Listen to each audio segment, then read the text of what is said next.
हाँ, तो अभी तक हमने पढ़ा पंचमी विभक्ति के कुछ सूत्रों के विषय में। अब हम पढ़ेंगे आगे आने वाले सूत्र जो अपादान कारक में प्रयुक्त होते हैं। तो उनमें पहला है जनि कर्तु प्रकृति। जनि कर्तु प्रकृति से अर्थ है जन धातु। जन से तात्पर्य है जन धातु, कर्तु से तात्पर्य है कर्ता। तो जन धातु के कर्ता की प्रकृति यानी कि जो प्रकृति होती है उससे अपादान कहते हैं, अर्थात उसकी अपादान संज्ञा होती है। कहने का तात्पर्य यह है कि जब किसी वाक्य में जन धातु का प्रयोग होता है तब वहाँ उसके उत्पत्ति स्थल की अपादान संज्ञा होती है और अपादान संज्ञा होने के कारण पंचमी विभक्ति का प्रयोग किया जाता है। तो लिखेंगे कैसे? तो लिख सकते हैं कि जन धातु के कर्ता की प्रकृति, जन धातु के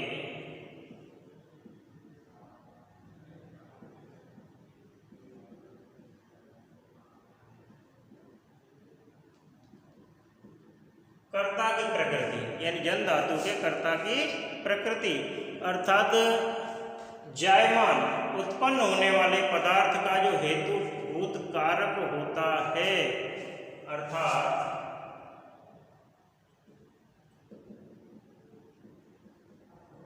जायमान पदार्थ का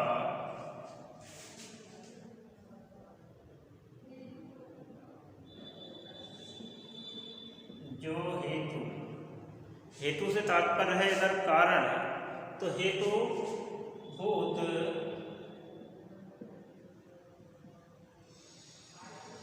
कारक होता है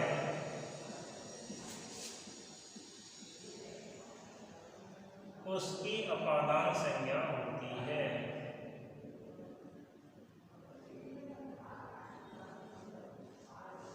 और अपादान संज्ञा होने के कारण वो पंचमी विभक्ति का प्रयोग करेंगे। तो कहने का तात्पर्य है कि जन धातु का प्रयोग जब हो रहा हो, या ऐसे लिख सकते हैं कि यदि, ऐसे लिखो अथवा क्या लिख सकते हैं कि जब किसी वाक्य में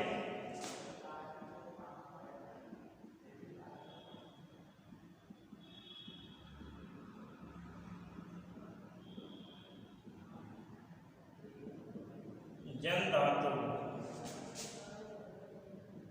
का प्रयोग हो, जब किसी वाक्य में जन धातु का प्रयोग हो तो वहां उसके उत्पत्ति स्थल को, तब वहां उसके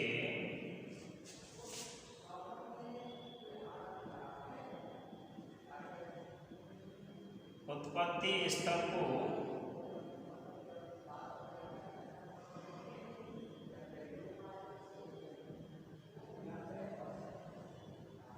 अपादान कहा जाता है। जब किसी वाक्य में जन धातु का प्रयोग हो, जन से अर्थ है उत्पन्न होना,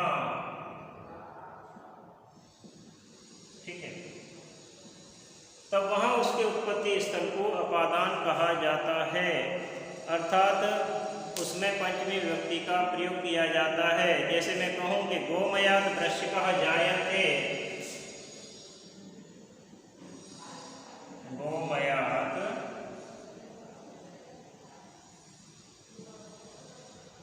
वृश्चिकः जायन्ते, गोबर से बिच्छू पैदा होते हैं, गोबर से बिच्छू पैदा होते हैं, उत्पन्न होते हैं।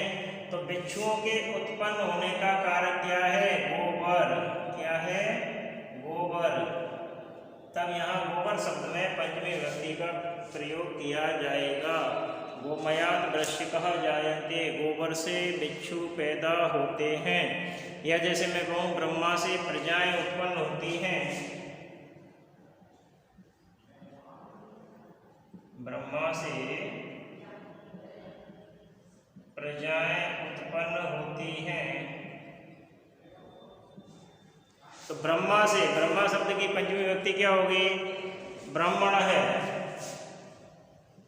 ब्राह्मण है।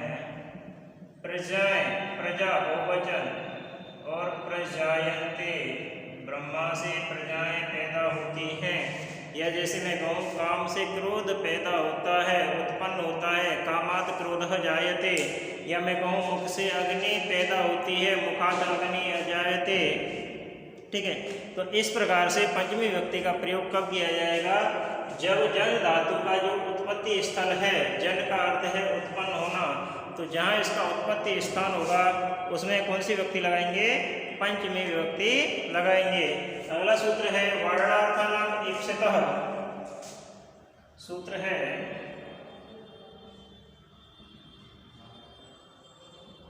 वर्णार्थ नाम ईप्सितः।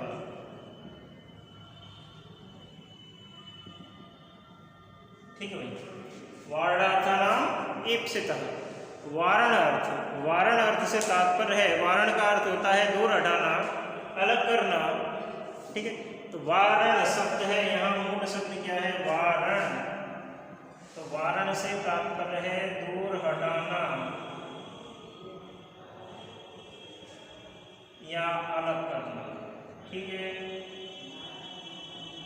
तो स्पष्ट हो गया होगा कि ईप्सित,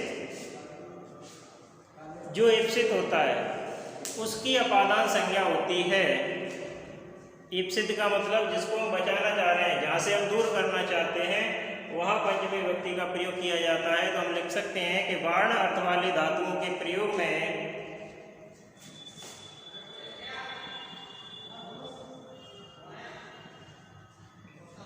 वर्ण अर्थ वाली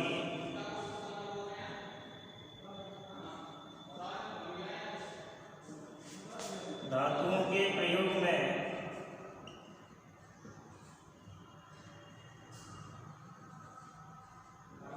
ईप्सित पदार्थ की, किसकी? ईप्सित पदार्थ की अपादान संज्ञा होती है।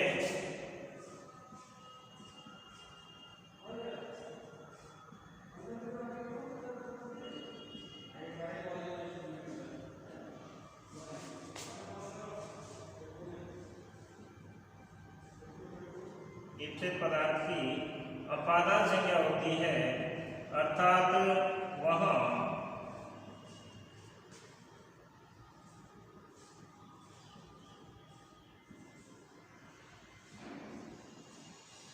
पंचमी विभक्ति का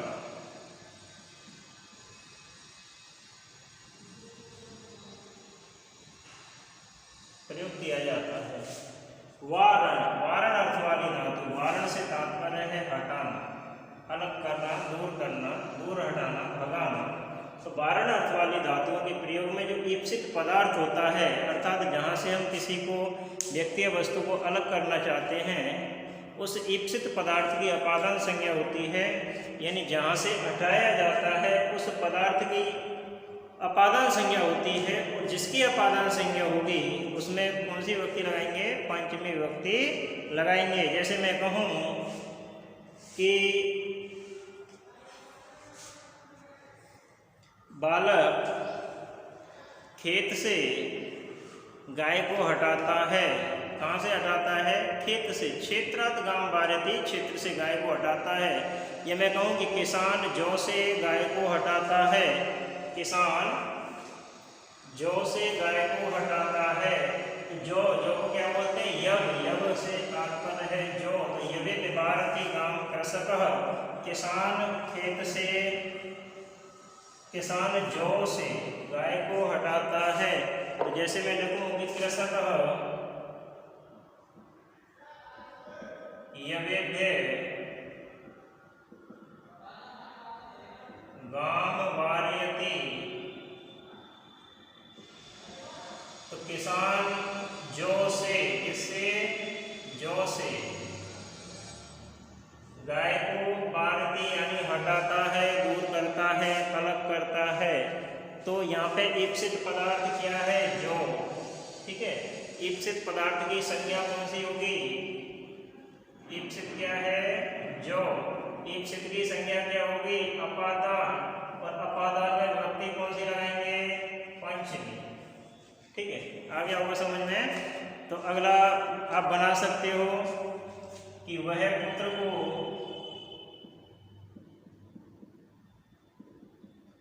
पाप से हटाता है, वह पुत्र को पाप से हटाता है। या जैसे मैं कहूं कि शिष्य आश्रम से कुत्ते को भगाता है, शिष्य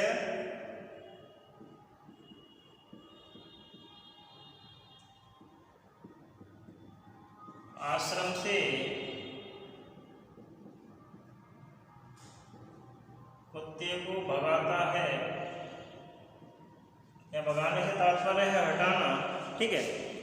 तब इस प्रकार के वाक्यों में जो ईप्सित होगा, ईप्सित जैसे पाप, यहाँ ईप्सित होगा आश्रम, इनमें पंचमी विभक्ति का प्रयोग किया जाएगा। अगला है अंतर्धौ ये अदर्शनम इच्छति, तो सूत्र में लिखता हूं आपको, अंतर्धौ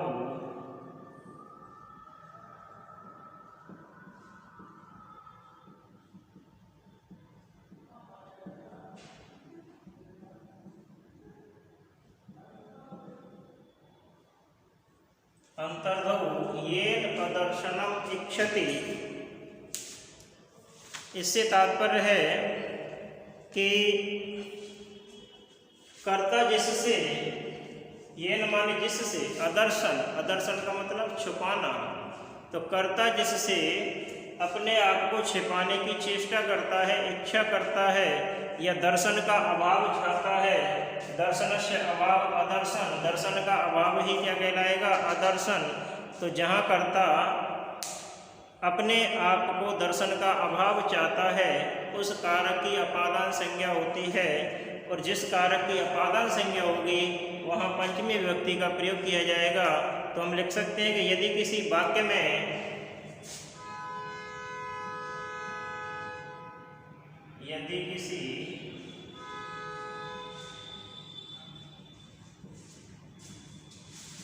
वाक्य में छिपना, अदर्शन से अर्थ है छिपना, अर्थ प्रकट करने वाली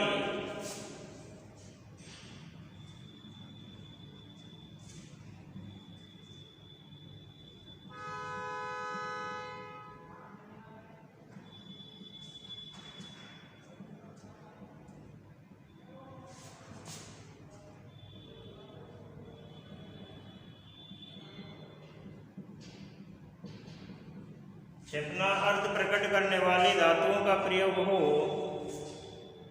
तब वहाँ, तो वहाँ येन जिससे, येन यानी जिससे, तो वहाँ जिससे छुपा जाता है, वहाँ जिससे छिपा जाता है, उस शब्द की अपादान संज्ञा होती है।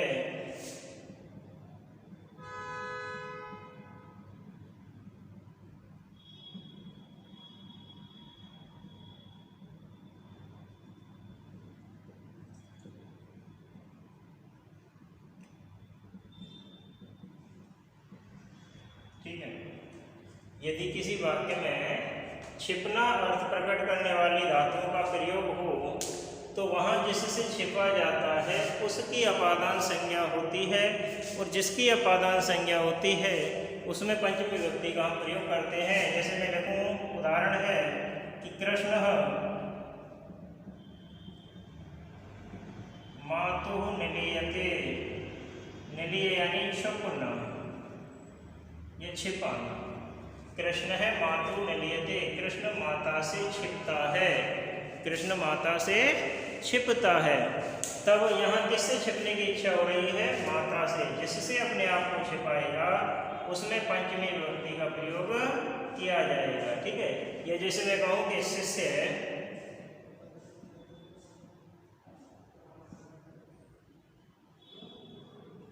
गुरु से छिपता है, आप कर लेना इसका संस्कृत अनुवाद। शिष्य गुरु से छिपता है। या जैसे मैं कहूँ कि बालक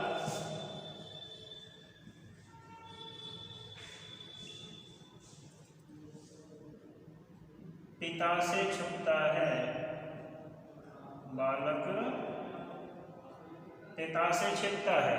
तो इस प्रकार के वाक्यों में जिससे छिपा जाएगा, जिसको छिपाया जाए, जिससे अपने आप को छिपाया जाएगा, वहाँ हम पंचमी विभक्ति का प्रयोग करते हैं।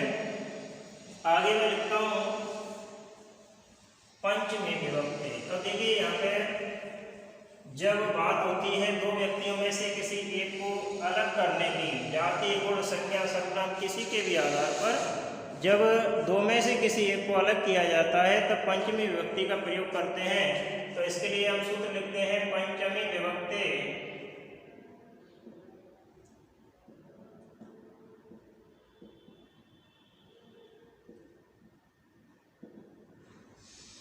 पंचमी विभक्ति यानी जब किसी वाक्य में तरप या एसुन प्रत्यय का प्रयोग हो तब वहाँ जिससे तुलना की जाती है उस पदार्थ में पंचमी विभक्ति का प्रयोग करते हैं। तो हम लिख सकते हैं कि जब किसी वाक्य में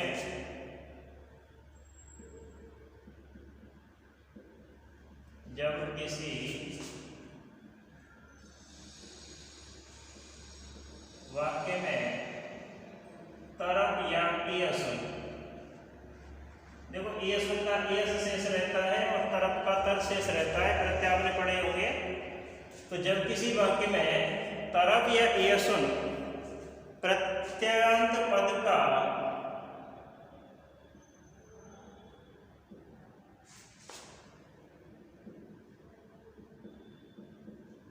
प्रयोग हो, जब किसी वाक्य में तरप या एसुन प्रत्ययान्त पद का प्रयोग हो तब वहाँ जिससे तुलना की जाती है तब वहाँ जिससे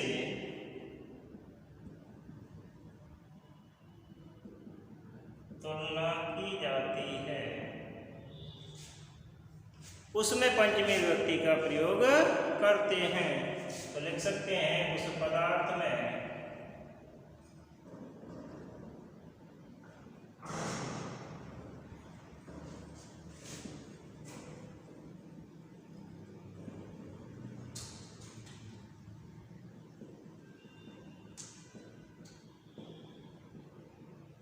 ठीक है। तो कहने का तात्पर्य है जब दो में से किसी एक को अलग किया जाता है तब तरप या एसुन प्रत्यय का प्रयोग करते हैं और एसुन और तरप प्रत्यय के प्रयोग में पंचमी विभक्ति का प्रयोग किया जाता है। जैसे पढ़ा होगा जननी जन्म भूमिश्च स्वर्गादपि गरीयसी, जननी जन्म भूमिश्च स्वर्गादपि गरीयसी, जननी और जन्मभूमि स्वर्ग से भी महान है या स्वर्ग से भी बढ़कर हैं। तो जननी और जन्मभूमि की तुलना किससे हो रही है? स्वर्ग से हो रही है। तो स्वर्ग से महान किसे बताया? जननी और जन्मभूमि को। किससे? स्वर्ग से। तुलना किससे की? स्वर्ग से। तो वहाँ स्वर्गाद शब्द में पंचमी विभक्ति का प्रयोग है।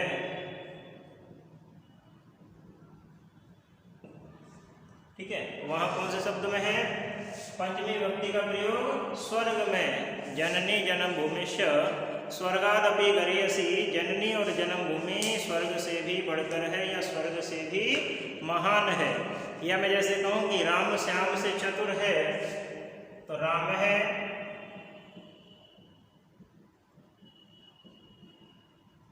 श्यामात चतुर्तर या पटुतर। तो देखो यहाँ किस प्रत्यय का प्रयोग है? तरप प्रत्यय का प्रयोग है। तुलना किससे की है? श्याम से। ठीक है, राम श्याम से चतुर है, तो राम है श्यामात चतुरः पटुतरः। या जैसे मैं कहूँ कि गंगा यमुना से पवित्र है, बना लेना गंगा यमुना से पवित्र है। तो जिससे तुलना की जाएगी उसमें विभक्ति कौन सी लगाएंगे? पंचमी विभक्ति लगाएंगे। या जैसे मैं कहूँ कि यह पुष्प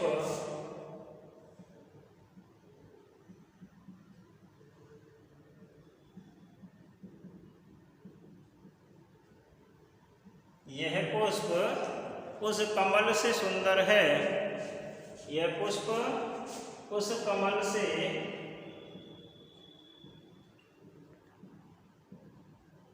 सुंदर है, ये बना लेना, ठीक है। तो उस कमल से पंचमी विभक्ति कहाँ लगेगी? उस कमल से, ठीक है। आगे देखते हैं, कुछ शब्द होते हैं जैसे अन्य है, अन्य का अर्थ होता है भिन्न, आरात दूर या समीप, ठीक है। ऋते बिना होता है, दिक् दिशा सूचक शब्द होता है। ऐसे कुछ शब्दों के योग में भी पंचमी विभक्ति का प्रयोग किया जाता है। अब पंचमी विभक्ति में इतना ही है, उसके बाद में हम प्रयोग करेंगे षष्ठी विभक्ति का।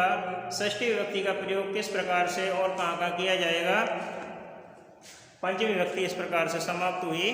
धन्यवाद।